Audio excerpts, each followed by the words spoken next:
Buenas noches. Normalmente los mensajes muchas veces los preparamos, los tomamos mostrando siempre una cara de Dios que todos queremos ver, que todos queremos estar. Con Nino estamos, él ya lo debe haber leído como 3 o 4 veces. Yo recién lo estoy leyendo, soy de poco lectura, pero hay un libro que supuestamente es el hijo de Billy Graham, que escribe un libro que dice Resurgiendo de las cenizas. Es un libro tremendo que habla acerca del sufrimiento. Y en uno de sus párrafos él cita a varios ateos del siglo pasado, de los contemporáneos también, Carlos Sagan, Freud, Marx, bueno, muchos pensadores, pero peso pesado les digo, que hicieron varias escuelas de pensamiento en los siglos anteriores, y ellos dicen que como ateos, no creyendo en Dios, ellos nos ven a nosotros los cristianos y dicen que nosotros los cristianos muchas veces tenemos un Dios proyectado, un Dios que suple todo lo que nosotros necesitaríamos, pero no tenemos a un Dios completo en ese sentido. Y este escritor decía, no están tan alejados de la realidad. ¿Por qué? Porque nosotros muchas veces vemos a Dios como el proveedor, el recompensador, el que nunca te va a dejar, etcétera, etcétera. Y eso es lo que anhelamos de Dios, eso es lo que tenemos de Dios o queremos de Dios. Y de repente Dios se forma como una proyección de tal manera en nuestra vida que cuando Dios muestra todos sus atributos, por ejemplo, la justicia, hay muchas veces que nosotros nos alejamos de Dios, porque la proyección que nosotros tenemos de Dios no está de acuerdo a lo que Dios está permitiendo en nuestra vida. Y voy a nombrar algo que me causó mucha impresión y lo tengo hace muchos años. El baterista es Luciano, su mamá era Adriana. Ella también era hermana de Raúl, hermana de mi suegro, y ella falleció de cáncer. Tuvo mucho tiempo de agonía, tuvo mucho tiempo sufriendo grandes cosas. Y en una charla que tuvimos con Raúl, no sé si se acordará, él dijo algo que me impactó, pero no solo por saber la realidad, sino porque él me lo dijera. Hablando de su hermana, él me decía, ¿y Dios tiene el poder para sanar? Y me preguntaba, ¿vos crees? Sí, yo creo. Pero también Dios tiene el quiero. Y Dios no quiso salvar a mi hermana. Dios no quiso. Y te encontrás con este panorama y decís, wow, este es el mismo Dios que yo estoy creyendo. Y sí. A esto me refiero cuando nosotros tenemos una proyección de Dios que muchas veces satisface los deseos que nosotros tenemos en lo más íntimo, en lo más interior de nosotros. Si viniste a escuchar un mensaje pila que te lleve a la estratosfera, te digo, podés ir a la otra iglesia que está acá a la vuelta, porque no. Hoy quiero hablar de un Dios que muchas veces quizás no lo tenemos en cuenta, una parte de Dios que no tenemos en cuenta. Hoy quiero hablarles, porque a mí ya me lo habló el Señor y me movió a esto por la cantidad de cosas que dijimos la semana pasada en la iglesia y en la reunión y en lo que fue la cena del Señor. Oramos por hermanos que están pasando algunas depresiones, algunas cosas en su vida que los desaniman. Y Y el Señor puso un título que me dicen que ya Dante Gebel lo ha puesto. No tengo idea, no lo he copiado de él, se los aclaro. Pero sí el Señor puso en mi mente un título que se llama Una milla más. Y es un mensaje a todos aquellos cristianos. Es un mensaje para cristianos esto, para nosotros. Aquellos que, acá tengo a Mónica, que han perdido un hijo, que han tenido que despedir a un hijo, a un ser querido, está el Ariel también. Aquellos que acarrean en sí una enfermedad crónica. Crónica significa que no se te va a ir nunca, que la vas a tener hasta la muerte. Aquellos que acarrean quizás con alguna enfermedad de un hijo, de una hija, de una madre, de un pariente, de un ser querido, y que llegamos al punto de decir, Señor, bueno, soy cristiano, he creído en ti, pero ¿hasta cuándo? Y el Señor, por desgracia, no te dice, mañana está la liberación. El Señor te dice, aguanta una milla más. Le pasó a Sansón que cuando él decide involucrarse con una extranjera, Dios lo deja en manos de los filisteos y le hacen absolutamente todo lo que pueda haber, inclusive peor que los romanos eran hábiles para la, ¿cómo es que se llama? Para las torturas. Sansón termina su vida sin ojos, burlado por todos, agarrado a las columnas, pidiendo a Dios la última oportunidad. Dios le devuelve las fuerzas, agarra las columnas y mata a todos, pero él también se mata. Y me imagino que mientras ha sido torturado en el camino, habrá dicho, Señor, ya está, ya me equivoqué, yo lo sé, pero sácame esto. Y Dios le dijo, vas a tener que aguantar una milla más. Después me acordaba de Mefiboset, una persona que perdió sus piernas por su niñera, que no tuvo la culpa, que la niñera tampoco tuvo la culpa, la nodriza, pero él perdió sus piernas. Y toda su vida fue una persona que fue cargado, que fue llevado, que fue quizás la mochila de alguien y que lo fueron y lo llevaron. Y sin embargo, él también habrá dicho en algunas oportunidades, bueno, ya está, saname. Y sin embargo, Dios le dijo una milla más. Y hoy con los chicos veíamos con los de la escuela bíblica, veíamos una historia en Juan capítulo 5, que había un paralítico de 38 años que estaba al lado del estanque de Betesda y el Señor le pregunta, ¿querés sanarte? Y el paralítico, medio como que yo, si hubiese sido yo, le hubiera dicho, y Señor, estoy acá y sí, quiero ser sano. Dice, y le explicó, pero cuando baja el ángel y mueve el agua, yo no puedo llegar al agua para sumergirme y ser sano. Hay otros que se me adelantan. Entonces, con gran poder el Señor le dice, levántate, toma tu lecho y vete. Pero todos los años anteriores, este paralítico, esta persona lisiada, por 38 años habrá orado a Dios y Dios le habrá dicho una milla más. Y ese último interín fue la que el Señor le permitió ver la luz. Pero anteriormente era siempre la misma frase, una milla más. Y hay un ejemplo que quiero que veamos en esta tarde. Si quieren búsquenlo, si no lo leo yo, dice 2 de Corintios capítulo 12, versículos 7 al 9.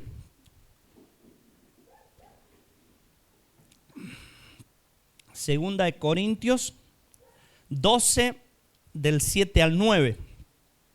Dice, está hablando Pablo, aquel que en otro tiempo perseguía a la iglesia, mataba a cristianos. Él recibe la visión de camino a Damasco, Dios se le presenta cara a cara, él se convierte y luego hace visitas a diferentes iglesias, se convierten muchos y empieza a hacer cartas a esas iglesias. A una de estas iglesias de Corinto le dicen, y para que la grandeza de las revelaciones que no me exaltasen, desmedidamente, me fue dado un aguijón en mi carne, un mensajero de Satanás que me abofetee para que no me enaltezca en sobremanera. Respecto a lo cual, tres veces, he rogado al Señor que lo quite de mí. ¿Y qué le dijo el Señor? Bástate mi gracia. ¿Qué le dijo el Señor, Pablito? Una milla más. Dice, y me ha dicho, bástate mi gracia, porque mi poder se perfecciona en la debilidad. Por tanto, de buena gana, me gloriaré más bien en mis debilidades, para que repose sobre mí el poder de Jesucristo. Hay algo muy importante aquí que me gustaría compartir a todos aquellos que estamos llevando estas cosas en nuestras espaldas y que en muchas oportunidades le decimos al Señor, ya está, Señor, quítame esto, hace algo en mi vida, porque lo que he vivido, lo que estoy viviendo, lo que me ha pasado, es muy difícil de cargar. ¿Qué haces vos y yo cuando Dios te dice, no te voy a sacar lo que me estás pidiendo, no te voy a mejorar lo que estás pasando, sino que te tiene que bastar mi gracia? Tenés que aguantar una milla más. ¿Cómo hacemos? ¿Cómo es el motor, o cuál es el motor que nos va a llevar día tras día a seguir viviendo con esto que nos pesa y que Dios no quiere sacarlo? Hermanos, la proyección del Dios que tenemos muchas veces nos anula la cruz. Y esto también lo decía este escritor, que muchas iglesias no plantean la cruz, porque en la cruz no solo hay amor y misericordia, sino que en la cruz también hay justicia. Dice en los evangelios dice que los hombres no vienen a la luz. ¿Por qué? Porque se dan cuenta que sus obras son malas.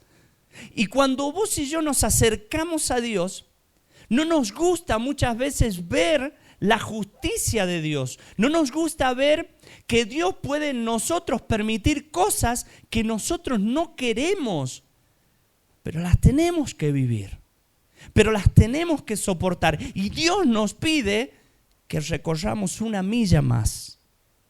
¿Cómo hacemos en esto? Y miren, Pablo nos arroja varias luces para esto. Comenzando del versículo 7, dicen algunas palabras. Dice que para que la grandeza de las revelaciones a mí no me afecte o no me enaltezca en desmedido, primero, me fue dado. No lo pide Pablo, me fue dado. Dice, un aguijón en la carne. Y después hace una aclaración. Dice, un mensajero de Satanás. Un mensajero de Satanás. Y en esto Pablo nos da la luz para que nosotros también podamos entender de que lo que estamos viviendo, aun cuando Dios te dice soporta una milla más, no excede, no pasa del control de Dios. Recién en el grupo de la iglesia publicaron que la mamá de Tito volvió a estar internada y volvió a cirugía. Y Tito puso algo, pero la gloria sea para Dios porque Él está en control. En esta situación no sé cómo hace para decir eso, pero lo dice. Y esto es lo que muchos de nosotros, cuando estamos llevando la vida cristiana en donde Dios te dice recorre una milla más, es lo que nos olvidamos. Que Dios está en control absolutamente de todo. No me pidas que te explique el por qué tuviste que despedir a un ser que amabas, a un ser que ahora te hace falta. No me pidas que te lo explique porque yo no te lo puedo explicar. Pero lo que sí te puedo decir es que no excedió al control de Dios. Es que no estaba fuera de planes de Dios. ¿Por qué lo hizo Dios? es algo que Dios te va a responder a vos. ¿Por qué Dios permite que en tu vida haya una enfermedad que vos siempre la vas a llevar? Pero esto, quédate tranquilo, dice, hasta un mensajero de Satanás era enviado a Pablo a carcomerle la conciencia. ¿Por qué? A ver, porque muchos de los que comentan el libro dicen que Pablo podía tener dos opciones. Primero, la ceguera que le produjo la visión de Dios, porque cuando Ananías le devuelve la vista, no se la devuelve completamente. Entonces, el aguijón en la carne, algunos dicen que era la falta de visión. Pero hay otra corriente, y me gusta un poquito más cuando la Biblia te dice que era un mensajero del diablo. Dice que el aguijón que Pablo tenía era la conciencia de las obras pasadas. ¿Qué quiere decir? Pablo mató a muchísimos, ahorcó, apedreó, crucificó cuando perseguía a la iglesia. Y algunos comentaristas dicen que ese aguijón que Pablo tenía y que pedía a Dios que se lo sacaran, eran esos pensamientos de cuánta gente había matado. Y me suena familiar porque digo, si es un enviado de Satanás, es alguien que le implanta una idea acá en la cabeza y quizás puede ser eso. Pero aún haciendo esto, Dios permite que a Pablo le sucedan todas estas cosas. Porque Dios tiene el control. Y si Dios te pide una milla más, si Dios te ha permitido tu circunstancia de vida, es porque Él sabe absolutamente todas las cosas, pero quiere que en estos momentos de tanta dificultad, de tanto desánimo, te enteres o hagas eco en tu vida de que Él lo ha permitido y que Él está en el control, que no se le va a ir nada de sus manos y que Él sigue al frente del timón. En el versículo 8 dice Pablo también unas frases, en lo cual he clamado a Dios 3 veces, dice. Y su respuesta fue 3 o una respuesta. Una sola. Bastante mi gracia. A ver, pongámonos en orden. 3 veces. Señor, sácame el aguijón. Primera vez. Pablo en silencio. Parece Dios no le contesta. Bien, perfecto. Segunda vez. Señor, ¿te acuerdas? Yo ya te pedí por esto. Sácame el aguijón. Silencio. Viene la tercera vez y Pablo le dice, bueno, Señor, ya 2 veces no me has respondido, por favor, algo decime. ¿Me vas a sacar el aguijón? ¿Cuándo sería? Y el Señor le dice, bástate mi gracia. Yo esto lo he dividido en 2. Las 2 primeras veces no es que Dios no responda. Y me vas a decir que estás medio loco, pero no. ¿Por qué? Porque Dios puede responderte de 2 maneras. 2 maneras. Las primeras 2 veces Pablo clamó y Dios hizo silencio. ¿Ok? Entonces, la tercera vez, que Pablo ora, Dios le responde y le dice no. Las respuestas de Dios son espera o sí o no, silencio o sí o no, avanzá o quédate o retrocede. No hay otra respuesta. Dios muchas veces a nosotros la respuesta que nos da es el silencio. Y clamamos a Dios por algo y Dios nos está escuchando. Muchos de nosotros por mucho tiempo hemos pensado, no, pero es que no recibo ni un sí ni un no. No me está respondiendo Dios, no me está escuchando Dios. Pero Dios siempre escucha. Y aún el silencio de Dios es una respuesta. Miren, el Salmo 40:10 dice, estad quietos y conoced que yo soy Dios. Y segunda de Crónicas 20:17 dice, no habrá para qué peleéis vosotros en este caos, en este caso. Uy, me voy a poner los lentes. Estoy leyendo malísimo. Dice, no habrá para qué peleéis vosotros en este caso. Paraos, estad quietos y ved la salvación de Jehová con vosotros. Y lo quise buscar en otra versión y me encantó lo que dice. Dice, pero ustedes no tendrán que intervenir en esta batalla. Simplemente quédense quietos en sus puestos para que vean la salvación que el Señor les dará.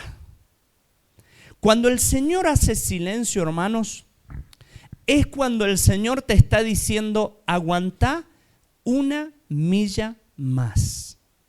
Y aunque no lo entendamos, aunque en nuestra mente no podamos comprender el por qué ese Dios que yo me proyecté, que era puro amor y pura misericordia, hoy me está diciendo que todo lo que estoy viviendo lo voy a seguir viviendo.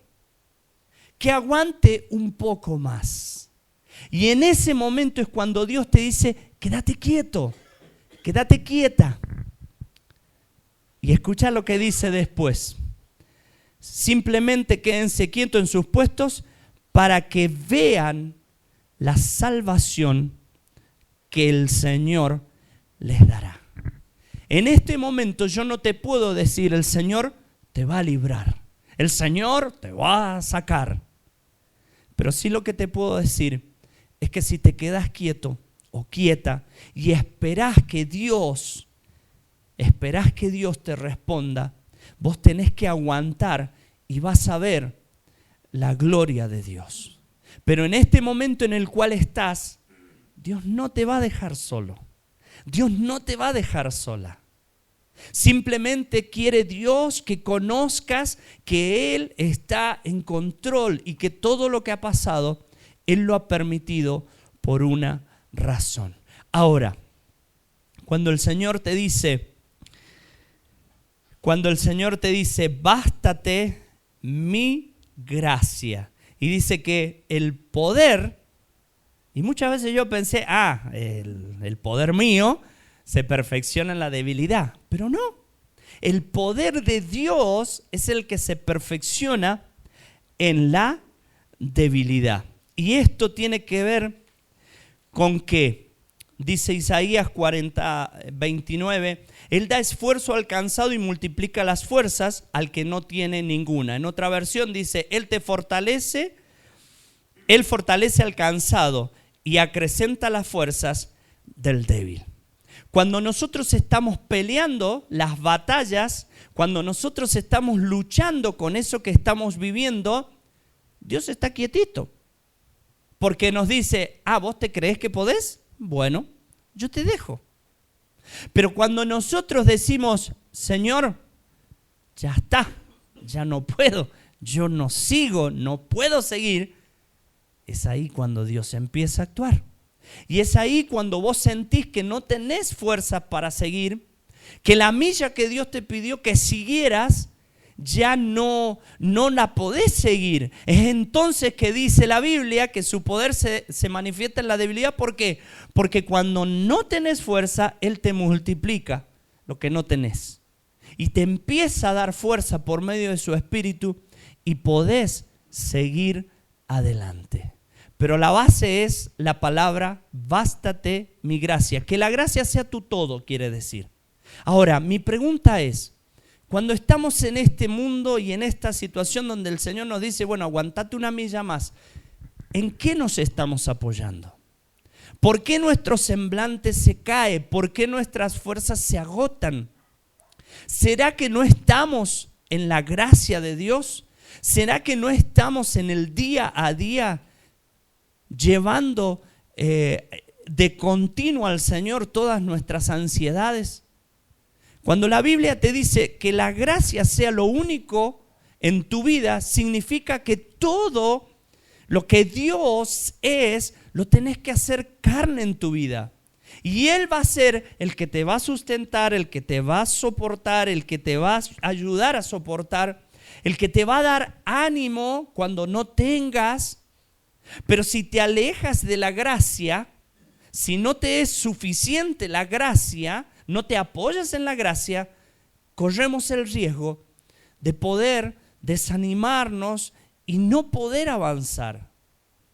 Y para terminar, yo quiero comentar al mejor ejemplo que hay en la Biblia y en mi vida. Cuando el Señor Jesús es crucificado, tuvo unas millas que recorrer. Y su camino empieza en Getsemaní. Cuando él, orando a Dios con lágrimas y con sudor que se le reventaron los capilares de la piel y empezó a sangrar, él le dice a su padre, Señor, está buena la salvación, pero si yo puedo evitar hacer algo por ellos, permítimelo. Y Dios le dijo, no, una milla más. Y Dios le dijo una milla más, y Jesús, ¿qué hizo? Bueno, no se haga mi voluntad, sino la tuya. Y empieza a recorrer ese camino. Vienen los romanos con Judas al frente, lo apresan, y cuando están allí, ¿y Jesús qué hacía? Dios desde el fondo de su alma le decía, una milla más. Y avanzó Jesucristo hasta llegar a donde estaba Pilato, y decidieron sacar a Barrabás y a él meterlo adentro, y en el pretorio.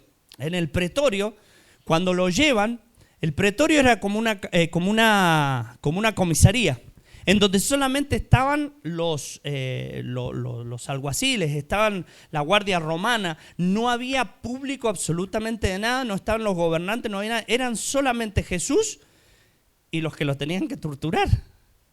Imagínense lo que pasó Jesucristo en esas cortas horas antes de las 9 de la mañana que él fue crucificado. Y me imagino que su mente decía, ¿hasta cuándo? Pero Dios le susurraba en su cabecita, una milla más.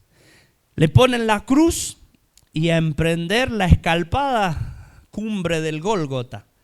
En un momento se cae Jesús y la cruz le pega encima, que es allí cuando viene este forastero, este caminante que le ayuda, Simón de Cirene, que le ayuda a llevar esa cruz. Y me imagino que con todo lo que había sufrido Jesucristo, este tal Simón le decía, aguantá que ya llegamos. ¿Y qué le podría decir? Una milla más.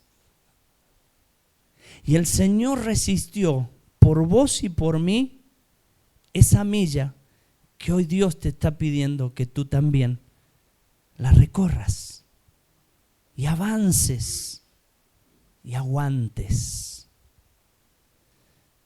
No entiendo esta parte de Dios, pero porque yo no la entiendo no significa que Dios deja de ser Dios o que Dios es malo.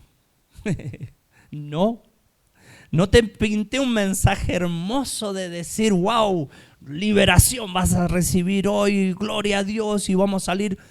No, hermanos, hoy Dios nos pide que recorramos una milla más.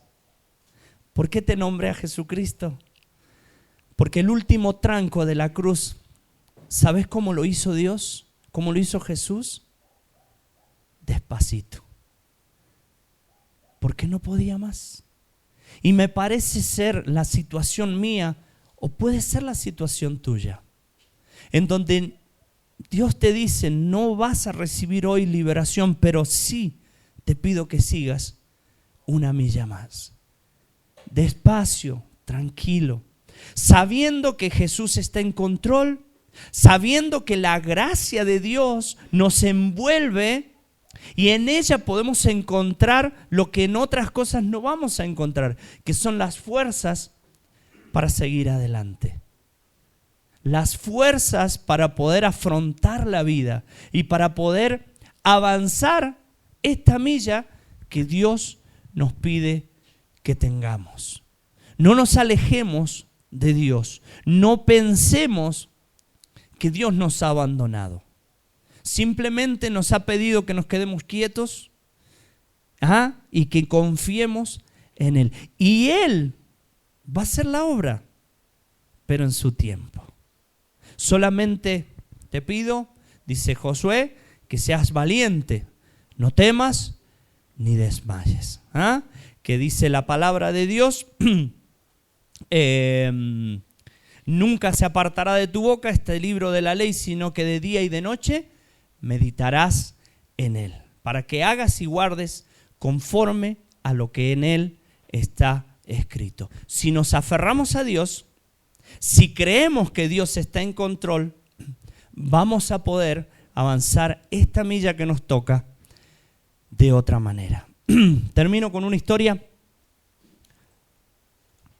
En Estados Unidos hubo una reunión de padres porque un cierto sector de los niños estaba con muy bajo rendimiento. Habían una parte que eran excelentes, unos medios regulares y unos bastante insuficientes. Entonces los padres hacen una reunión, los docentes hacen una reunión para ver qué había pasado. Estos padres eran todos no regionales, sino que eran extranjeros. Acá tenemos los Martínez, que ellos fueron a Estados Unidos y tuvieron que trabajar, y mucho. Suele pasar que los extranjeros llegan allá y tienen que trabajar todo el día para poder lograr ganar y lograr estacionarse en una ciudad tan grande. Resulta que el nivel de los chicos era tan grande, tan bajo, que tuvieron que llamar a los padres. Entonces los docentes les decían: la ausencia de los padres produce en los niños un deterioro en la escuela, un deterioro en los conocimientos, en las evaluaciones. Entonces, como que medio la docente los quería retar a los padres, decir: che, preocúpense un poquito más por sus hijos porque están teniendo notas malas por culpa de ustedes.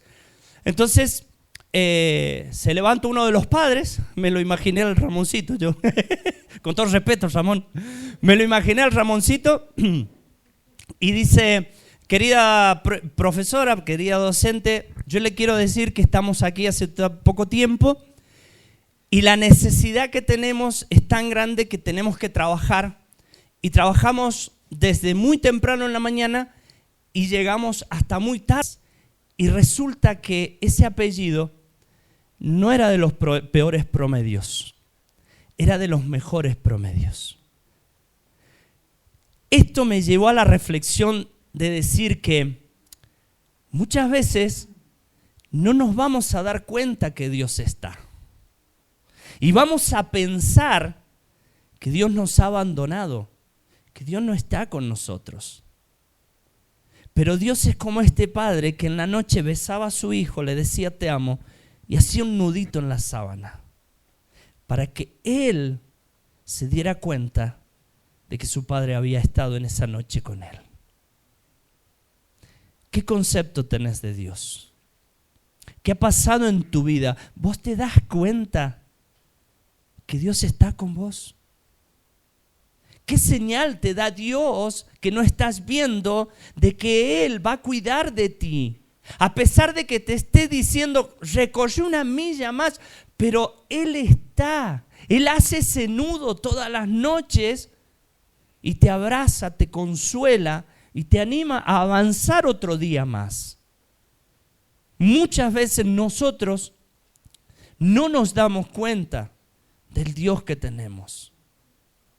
Y Dios es tan grande y tan amoroso que a pesar de que nos permita pasar por esto, Él todas las noches hace un nudito en nuestra sábana, nos abraza y nos dice: te amo.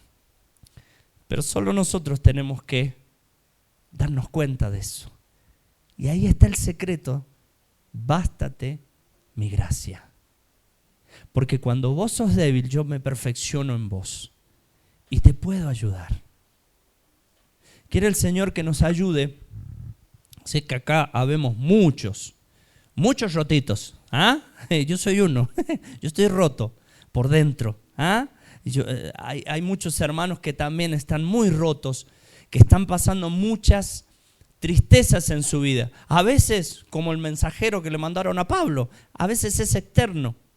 No es de nuestra propia vida, sino es del compañero, la compañera, de nuestros tíos, primos, no sé. Pero igual nos atañe. Dios nos está pidiendo en esta noche que avancemos una milla más, pero confiando que Él está en control y que Él todas las noches nos visita para decirnos que nos ama. Por eso murió en la cruz por cada uno de nosotros. Que cobremos ánimo, hermanos, en esta noche y ayudemos a poder seguir adelante en esta vida, que no es fácil, pero que Él permite que nosotros podamos vivir. Oramos.